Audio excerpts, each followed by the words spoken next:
Hello everyone, welcome back to my channel Back to Study with Anjali Singh. We are running chapter 2, class 10 science.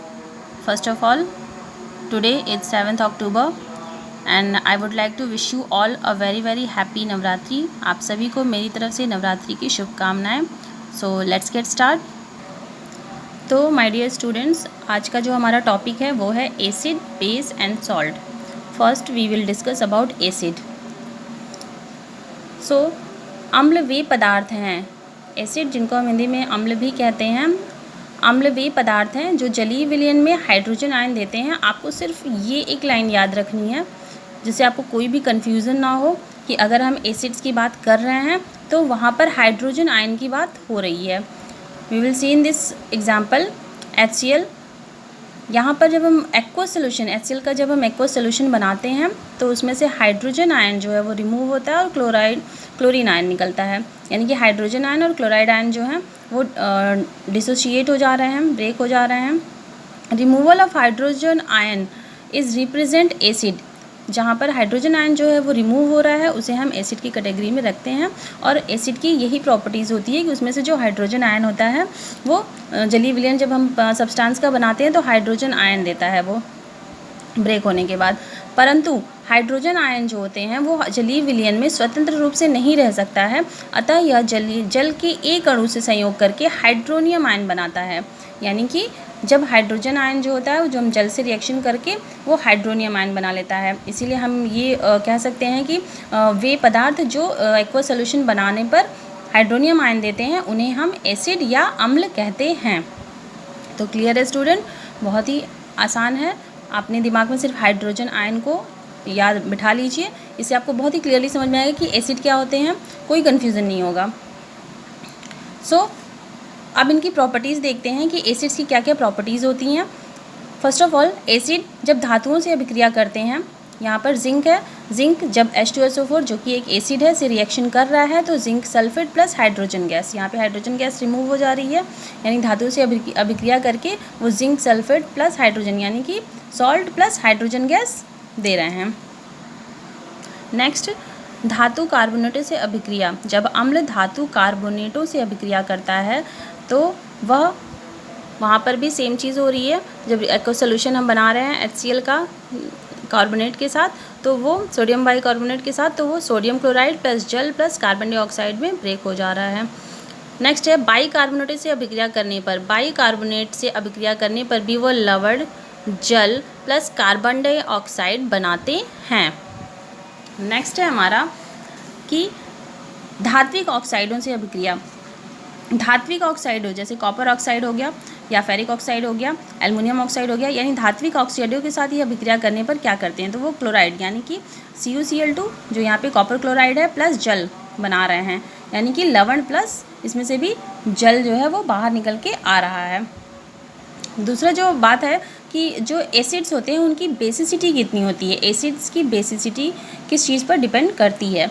तो यहाँ पर भी same चीज़ है कि removal of hydrogen यानी कि जो विस्थापित हाइड्रोजन है उनकी संख्या से ही हम उनकी बेसिसिटी का अंदाज़ा लगाते हैं या उसकी मेज़र किया जाता है उसको. जैसे कि फॉर एग्जांपल हाइड्रोक्लोरिक एसिड, यहाँ पे नाइट्रिक एसिड और एसिटिक एसिड है, इसमें से एक हाइड्रोजन रिमूव होती है तो इसकी बेसिसिटी 1 होगी.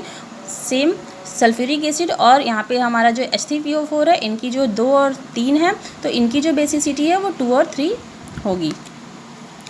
नेक्स्ट जो है वो यूजेस क्या होते हैं एसिड्स के. तो एसिड्स के बहुत सारे इंडस्ट्रियल यूजेस हैं जैसे कि क्लोरीन बनाने में, सोने चांदी के शोधन में, फर्टिलाइज़र बनाने में एट्सेट्रा. दूसरा जो टॉपिक है हमारा उसके बाद है बेस. एसिड आप समझ गए. नेक्स्ट है हमारा बेस. बेस क्या होते हैं. जैसे कि हमने देखा कि एसिड्स में हाइड्रोजन आयन विस्थापित होते थे उसी तरीके से बेस में जब हम किसी सब्सटेंस का एक्वा सोल्यूशन बनाते हैं तो उसमें हाइड्रोक्सिल आयन जब रिमूव होते हैं तो उसे हम बेस कहते हैं. यानी कि वे कंपाउंड जो जलीय एक्वा सोल्यूशन बनाने पर हाइड्रोक्सिल आयन रिमूव करते हैं, विस्थापित हो जाते हैं हाइड्रोक्सिल आयन, उनको हम बेस कहते हैं. For example sodium hydroxide aqua solution जब हम बना रहे हैं तो यहाँ पर sodium plus hydroxyl ion remove हो जा रहा है. पोटेशियम हाइड्रोक्साइड एक्वा सोल्यूशन बनाने के बाद पोटेशियम प्लस हाइड्रोक्सिल यानी कि यहाँ पे रिमूवल ऑफ हाइड्रोक्सिल आयन हो रहा है, दैट इज़ वाई हम इसे बेस कहते हैं। यानी कि ये बेस की क्वालिटीज़ होती है कि इसमें हाइड्रोक्सिल आयन रिमूव होता है, एसिड में हाइड्रोजन आयन रिमूव होता है और बेस में हाइड्रोक्सिल आयन रिमूव होता है। कोई कन्फ्यूज़न नहीं है, बहुत ही क्लियर है। एक और जो हमारा टॉपिक है, बेस के साथ साथ हम इसको एल्कली भी कहते हैं। तो इसमें छोटा सा डिफरेंस ये होता है कि जब हमारा जो बेस होता है वो पूरी तरीके से आयोनाइज्ड हो जाता है, पूरी तरीके से टूट जाता है, तो हम उसे एल्कली कहते हैं। क्लियर है। नेक्स्ट जो है हमारे बेसिस की जो क्या क्या प्रॉपर्टीज़ होती हैं, बेसिस की क्या केमिकल रासायनिक अभिक्रिया या रासायनिक गुण क्या होते हैं। बेस जब फैट के साथ रिएक्शन करते हैं तो वो सोप बनाते हैं, ग्लिसरॉल प्लस सोप। जब वो बेस जो है जब एसिड से रिएक्शन करते हैं तो सॉल्ट प्लस जल बनाते हैं। नेक्स्ट जो है हमारा कि बेस जब हमारे धातुओं के साथ रिएक्शन करते हैं तो वो salt plus hydrogen gas remove करते हैं। नेक्स्ट, धात्विक ऑक्साइडों के साथ रिएक्शन करने पर बेस लवण प्लस जल बनाते हैं।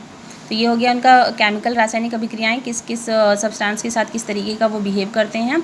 और जैसे हमने एसिड की बेसिसिटी पढ़ी थी, सिमिलरली उसी तरीके से बेस की एसिडिटी होती है और सेम वैसे ही ये डिपेंड करती है विस्थापन ऑफ हाइड्रोक्सिल आयन, कितने हाइड्रोक्सिल आयन रिमूव हो रहे हैं, उसी से हम उसकी एसिडिटी का पता लगाते हैं।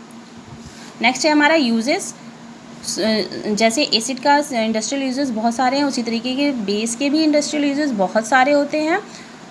नेक्स्ट हमारा जो टॉपिक है वो है प्रबल अम्ल, प्रबल क्षार, दुर्बल अम्ल, दुर्बल क्षार।